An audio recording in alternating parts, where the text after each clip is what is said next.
This talk was given by Roshi Martin, guiding teacher of the Endless Path Zendo, a lay Buddhist community in Rochester, New York.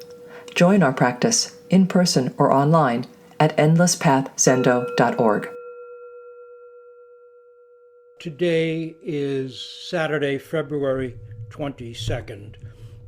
Before we get into the teisho proper, or to open the teisho proper, which will be on the next chapter in this book I'm working on, Coming Home to What Zen is Really All About.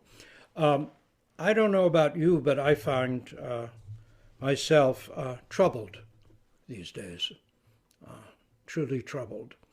And I find myself up late at night, wandering through my bookcase, poking around.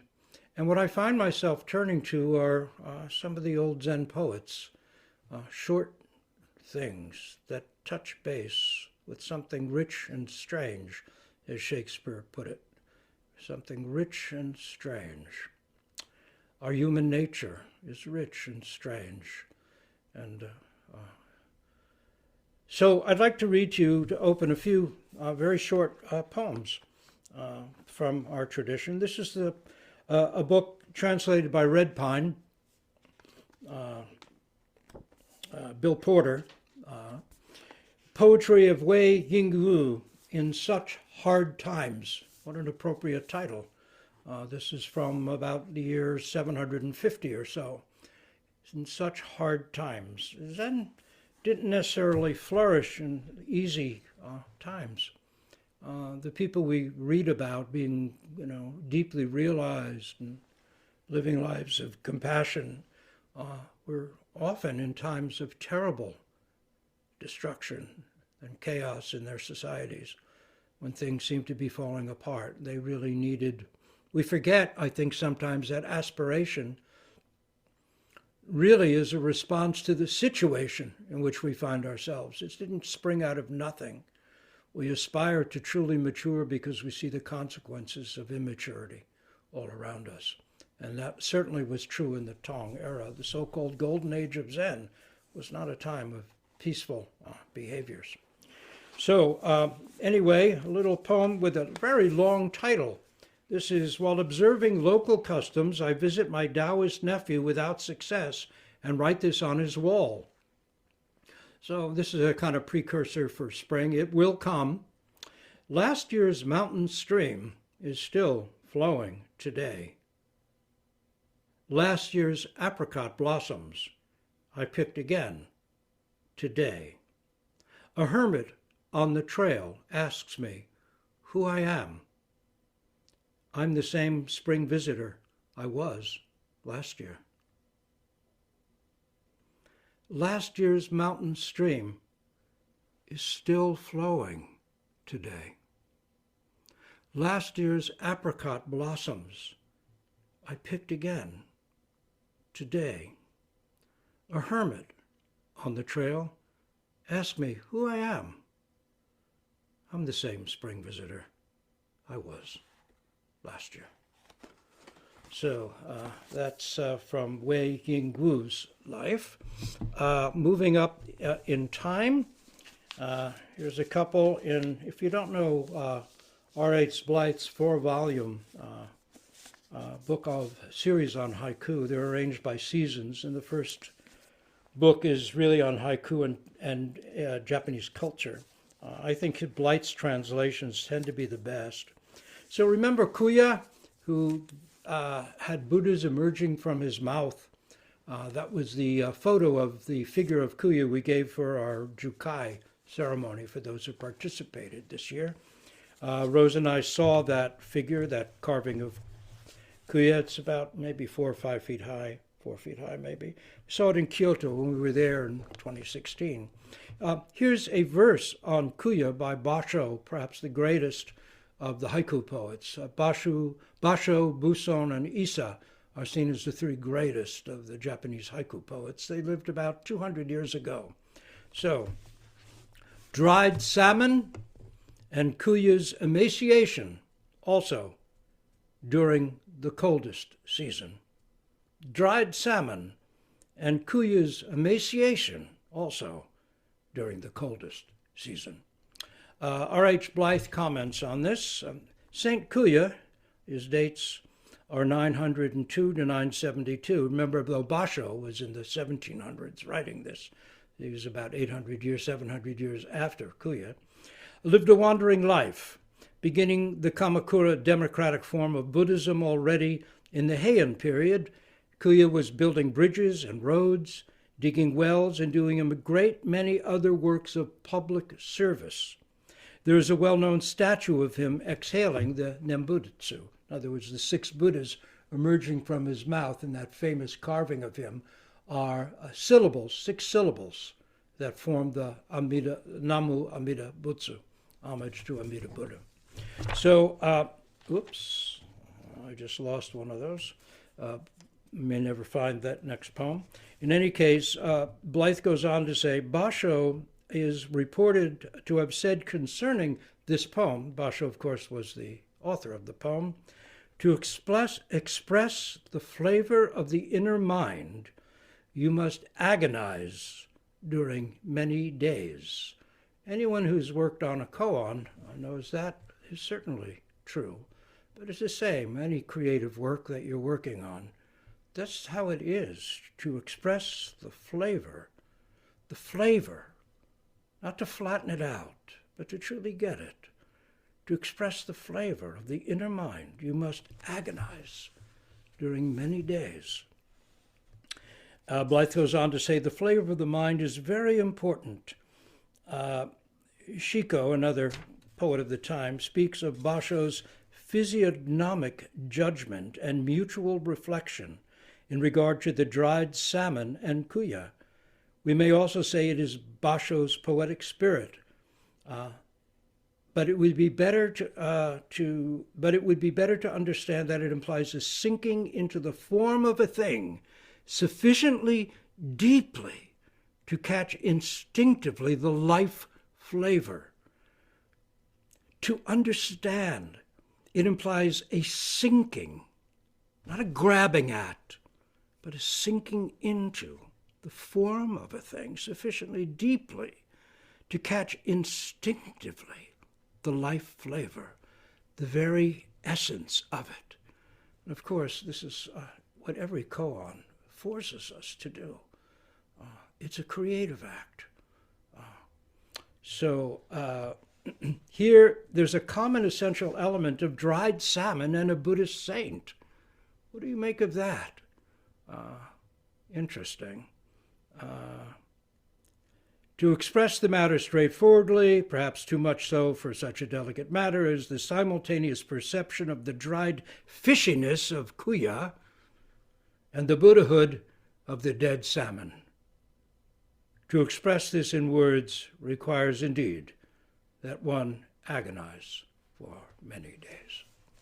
So let's see if I can find where the bookmark fell out of for the last poem here from Basho.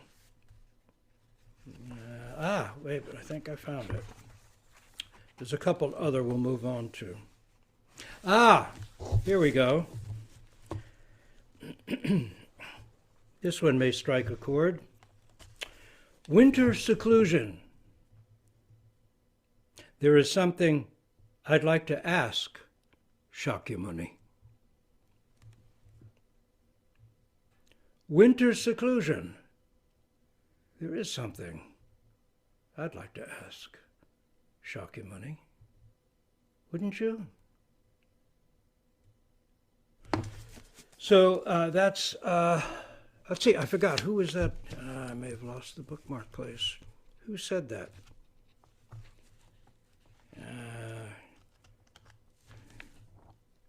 I may never find it again. Well, see if you can Google it and we'll find out.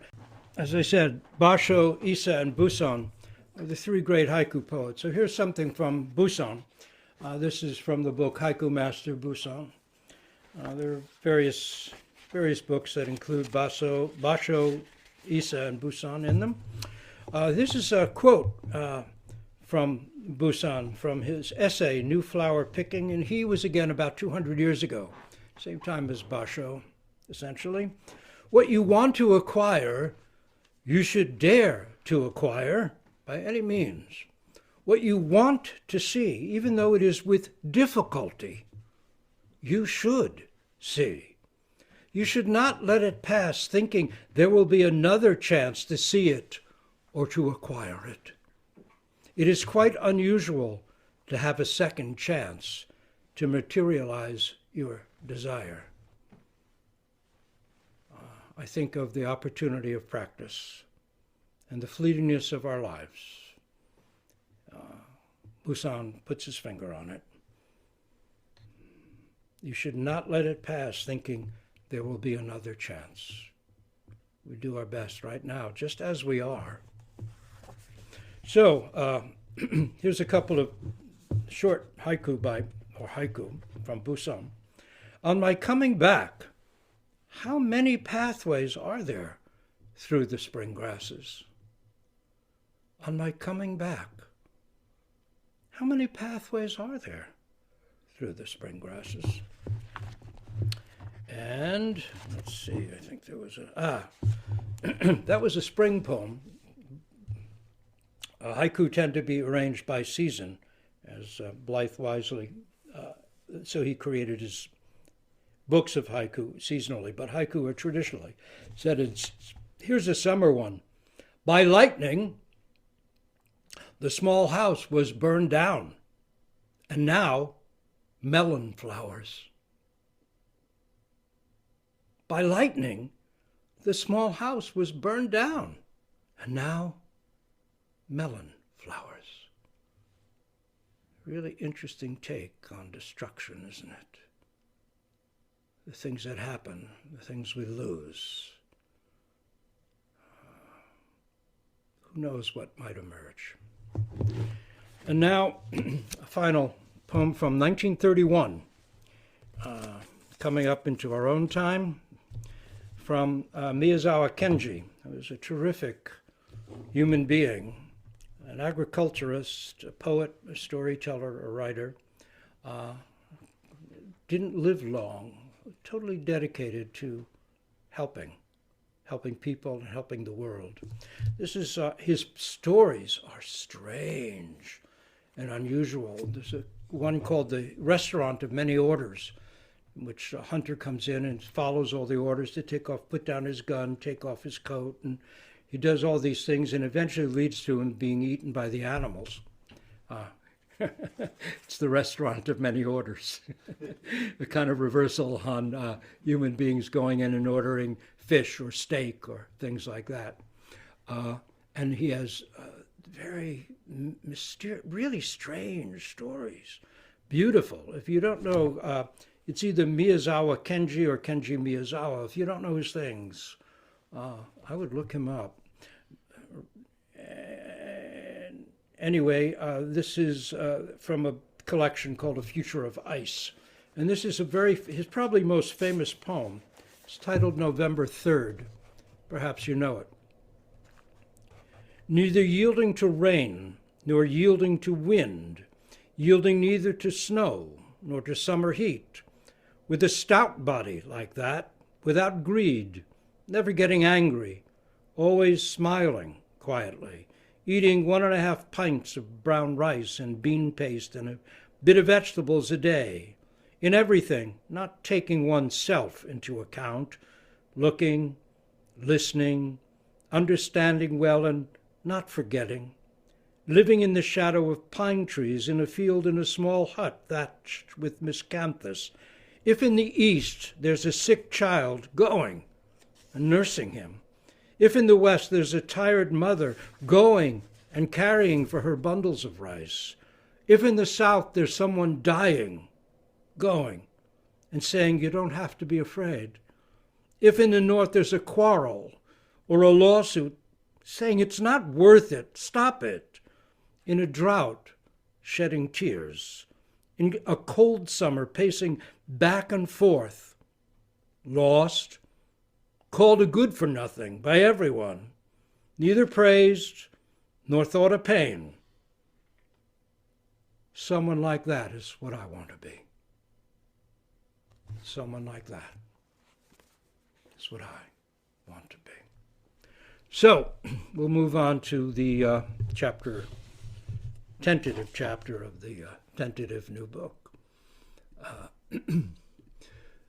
If you remember, we were looking at Te-shan and his journey towards maturity from quite a blustering, immature, totally self-assured start as a noted intellectual of the Diamond Sutra. Now, we looked at the third one, which was carrying his bundle. So we're up to the third one. So the first one was carrying his backpack, where he meets Lungtan and his candle is blown out. And then he carries his bundle and turns around and walks out when the abbot is sitting right there, says, "Nothing, nothing." And now in this third chapter on Te-shan, he's an old teacher. So that was his kind of initial realization, his immediate aftermath of that, where he still was quite immature. Now let's see what he's seasoned into. So the third Te-shan koan completes our overview of Zen practice as the hero-heroine's journey pilgrimage from unconscious self-centeredness to the selfless wisdom and compassion. Maturing means more than aging. Becoming not just olders, but elders takes conscious effort and perseverance. Yamada Roshi counseled his Zen students to take care of their health so as to live as long as possible, continue working on their practice, and become mature as possible. Let's see how Te-shan does. Now, a reminder, in actual koan practice, we encounter this chronologically final incident of carrying his bowls first. The second incident in chronological sequence, carrying his bundle, we actually work on last. And the initial incident, carrying his backpack, comes after the incident of the bowls. In short, the order in practice is bowls, backpack, bundle, a chronological hodgepodge. Now, to recap, carrying his backpack of brilliant commentaries, the ferociously confident scholar monk Te-shan set off to rout out the Zen devils in the south, but was brought to a halt by an old tea-selling woman. Past mind cannot be grasped. Present mind cannot be grasped. Future mind cannot be grasped. With which mind will you enjoy your mind refreshers? With which mind will you listen to this teisho? Past mind, present mind, future mind? Duh! What was he going to do? Look up the answer in a book? Master Lungtan, his name means dragon pond, completed the initial damage, blowing out the last of Te-shan's spark. In complete and total darkness, remember, Te-shan says, "It's dark out there." And Lungtan hands him a candle, and as Te-shan reaches for the candle, whoo, he blows it out. In complete and total darkness, Te-shan found light. Then, hot-headed as ever, he consigned his cherished writings to the flames, and sure now that Zen realization was right and conceptual knowledge wrong, set off to challenge all comers. In our second koan, he arrived at Kuei-shan's temple, freed of his heavy backpack, but carrying his bundle, his monk's bundle, his formal robes, his bowl, his sewing equipment, things like that, which he then metaphorically also tossed into the same vast empty ravine, and then headed off completely exposed, says Shuilo, to a lonely, isolated peak to scold Buddhas and abuse ancestors. Now, in our third and final koan on Te-shan, we catch up with him years later. He's an old man, and while still formidable, Te-shan's rod and Lin-chi's shout was an adage in the Zen world, he has mellowed. He's not simply old, he's seasoned, subtle as a fine wine, settled in realization, as well as in his role as teacher. When you look back at his earlier activity, it's quite the transformation. In our first koan, he had, quote, teeth like fangs and a mouth like a blood bowl. Now he shuffles towards the dining hall, lunch bowls in hand. Discovering he's early, he turns around and shuffles off again. He's oddly quiet. Is he preoccupied? Has dementia set in? Is he senile? Let's see what Gateless Barrier, case 13, Te-shan carries his bowls, has to say. So here's the story. One day, Te-shan came to the dining room carrying his bowls. Shui-feng, in Japanese that's seppo, asked him, "Where are you going with your bowls? The bell has not rung and the drum has not been struck." In other words, the announcement for lunch has not been made. Te-shan turned around and went back to his room. Shui-feng told this to Yento, Japanese that would be Ganto, who remarked, "Great as he is, Te-shan has not yet grasped the last word." Hearing about this, Te-shan sent for Yento and asked, "Don't you approve of me?" Yento whispered his reply to him. Te-shan said nothing further. The next day, when Te-shan took the high seat before the assembly, his presentation was very different from usual. Yento came to the front of the hall, clapping his hands and laughing loudly, saying, "How wonderful! Our old boss has got hold of the last word. From now on, no one under heaven can outdo him."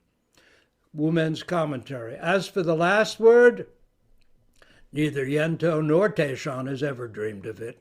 When you examine them closely, you find they're just like puppets on a stage. Wumen's verse. When you realize the first word, you understand the last word. The first word or the last word. It is not a word. So, in this koan, an advanced practitioner and his teacher work together, revealing the wisdom of Sangha that lies in practicing together, not in isolation. I take refuge in Sangha is the third of the three treasures of classical Buddhism. Te-shan has descended from his isolated, lonely peak at last. The monk Shui-feng was actually older than his mentor Yento, but was not yet himself realized, or not yet deeply realized. However, he kept working at it and persisted, maturing over time as Zen's archetypal person of effort, the one who keeps going, never gives up, and so attains. Eventually, he became a noted teacher with important Dharma airs. But in this koan, he's about 40, his Dharma eyes still hazy and self-centered. Yento, Zen's archetypal person of genius, was already deeply awakened, and in this koan, his Dharma talent is clear. Seemingly without self-conscious effort, he makes brilliantly spontaneous use of a small incident to turn the Dharma wheel. Fast off the mark, he later helped Shui-feng to awaken fully. Sadly, brilliant though he was murdered by bandits while still rather young, no more than 60, and left no formal heirs. He himself predicted that he would die with a great shout, which is indeed how it happened. Run through by bandits, his great dying shout became a koan for young Hakuin some 1,000 years later in Japan. Deeply troubled by Yento's murder, as a young monk, Hakuin struggled with the question of what good was enlightenment if such things could happen to even the deeply realized. When he got to the bottom of it, Hakuin spontaneously shouted, "Yento is alive and well." Now, in this koan, what's Te-shan up to? Challenged by Shui-feng, he turns around and without saying a word, heads back to his quarters, bowls in hand. It seems out of character. Has he become too old and worn out to even bother? Is it time he retired? Did the monk start whispering, "Man, he's old. Let's get someone younger to guide us. How about Yento? He's sharp." Is this what Shui-feng, too, might have been thinking? What's going on when he tells his pal and mentor, Yento, about his interchange with their old teacher? How did he frame it? Did he take pains to make himself look good? And what about Yento? How did he respond? In the two previous koans, Te-shan had also turned and walked away, so maybe this was not totally out of character. Remember, after his initial awakening, he burned his notes and commentaries and walked away from Lungtan's Dragon Pond. At Kuei-shan's, he picked up his bundle, turned his back to the Buddha hall, and headed off again. Here, he turns around and, holding his lunch bowls, returns to his room. Still, this episode lacks his characteristic vitality. Is he doddering and befuddled? Is he embarrassed by his error? Is he so old he's lost track of the monastery schedule? Has his eyesight gotten so bad he can't read the schedule changes? Or is he teaching? If so, what's he teaching? And what's up with Shui Feng? He's Tenzo, or head cook. An important job. The health of the entire monastery and its hundreds, even thousands of monks rests in the Tenzo's hands. Food must not only be procured and well prepared, but on the table at the right time each day. And all must be done in keeping with the monastery's budget. The job of the head cook is traditionally given to someone grounded and capable, able to handle the kitchen stresses. Bad vibes or lax attention to the food, its preparation and kitchen cleanup could put the monks in the infirmary rather than in the zendo. So what's going on with our Tenzo? When Te-shan showed up early, did he think the old dotard? Can he see it's not yet time? Can he hear that the lunch drum hasn't sounded? Or is Shui Feng himself possibly responsible? Did he goof in the prep time and hold off sounding the drum because the meal itself was going to be late? Maybe Te-shan was on time and the drum delayed. Perhaps Shui Feng is not taking responsibility as he should. Still, even if Shui Feng was running late, no one should head for the dining hall, not even the abbot, if the drum hasn't been struck. So were they both at fault? Who should eat the blame? When Shui Feng spoke to Yen To, was he trying to keep the hot potato from landing in his own lap? Did he portray himself in a rosy light? Did he feel pride about having stood up to the old authority figure, Te-shan? And then there's Yen To, our man of talent, the one who quickly saw an opportunity for engaging and deepening communal practice. The old boss, great as he is, doesn't have the last word. What a thing to say! Was he putting their old teacher down? If so, how would that help? Wouldn't it just create division and gossip? The opposite of the real aim of all those monastics practicing together to realize the way? Plus, mightn't it lead some of the newer monks to lose faith in their teacher? Buddhist tradition insists that destroying the harmony of the Sangha is a grave error. Did Yen To, so-called man of genius, have his weak spots and immaturities? Did he think that he was wiser than their teacher, ambitiously aiming to take over by suggesting that he, not Te-shan, was the one who had the last word? What did he whisper to Te-shan when summoned to the teacher's quarters? And what about Te-shan's response to Yen To's whisper? Was he saddened, stunned, angry? Did he want to, give up and retire? Was he motivated to now attain what had so far eluded him, that momentous last word? How do we grasp the truth of this? What is the last word? And how can we show it in our own lives? The monks must all have been wondering that. What is the last word? And if our teacher doesn't have it, who does? Does anyone? If so, who? What can it be? How can I get it? A community-wide koan has taken hold, gripping them all. Was this Yen To's genius-level purpose all along? And then the clincher. How was Te-shan's teisho, his Dharma talk, different the next day? Did he finally present the last word? If so, what was it, and how did he do it? And what was Yento so happy about that he clapped and laughed aloud? What did Te-shan do that was so different? Getting down to it ourselves.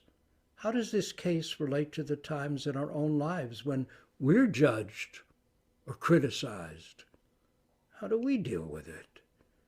To be clear, despite all this effort, it seems that neither Shui Feng nor any of the monks came to realization. So was it all so much effort in vain? Or was it a necessary step in their own maturing? Wu Men won't let us remain observers looking in on at this koan from the outside.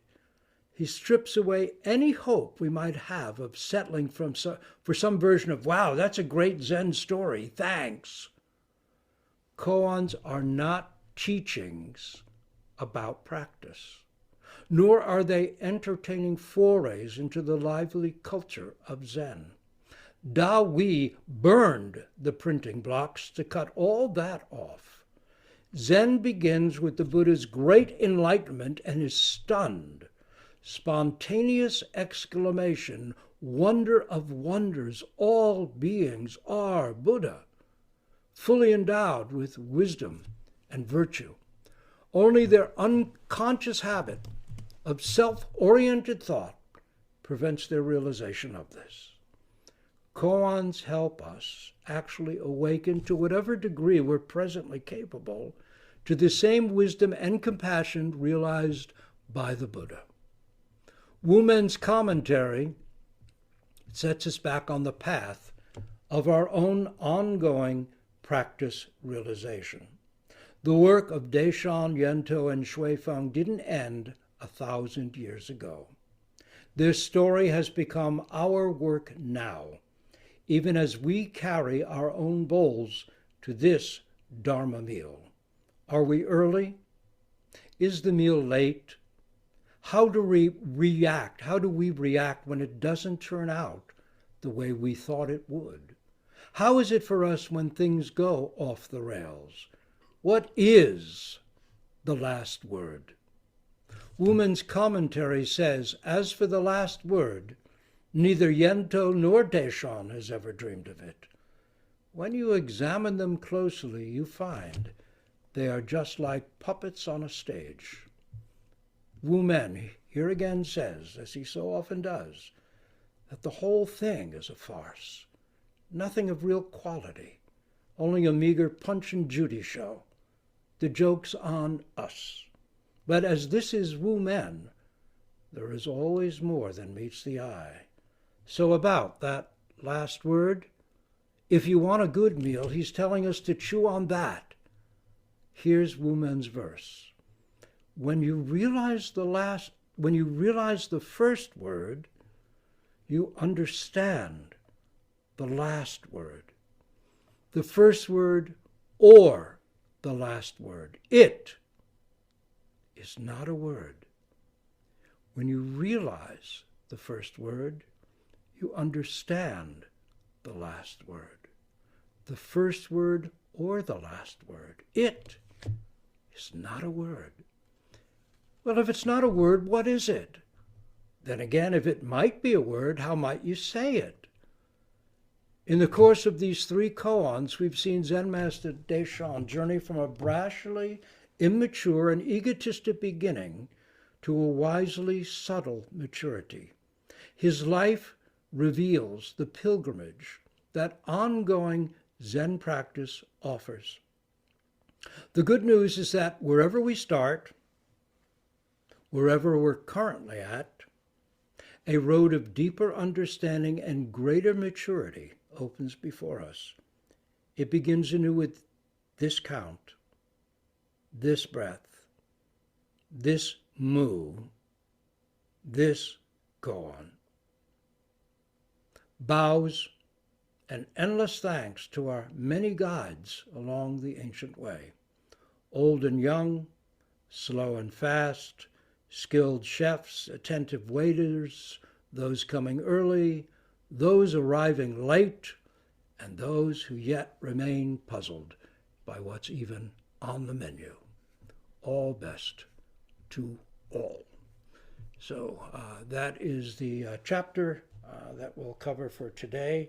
And as we're early, maybe I can find another poem or two to round this out. Oh, this is kind of okay. This is from Busan. Blowing from the west, fallen leaves gather in the east. That has its relevance.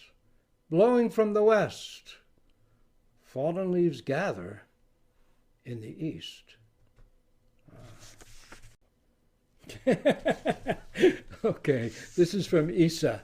I think we'll end with this one, and then I'll turn off the recording and we'll turn the laptop around so we can face the Buddha on the altar and make our great vows together.